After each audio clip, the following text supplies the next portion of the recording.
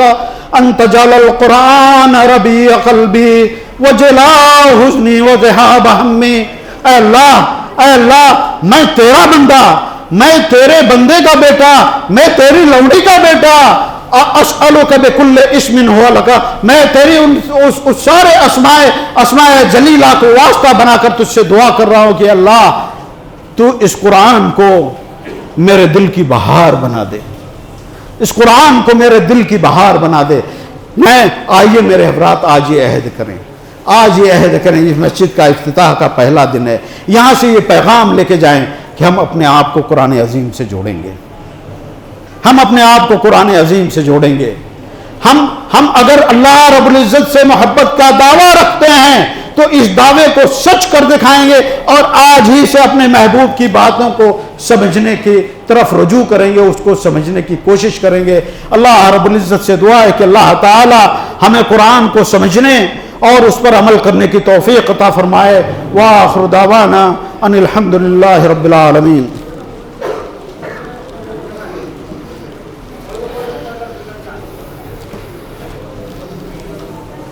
الحمد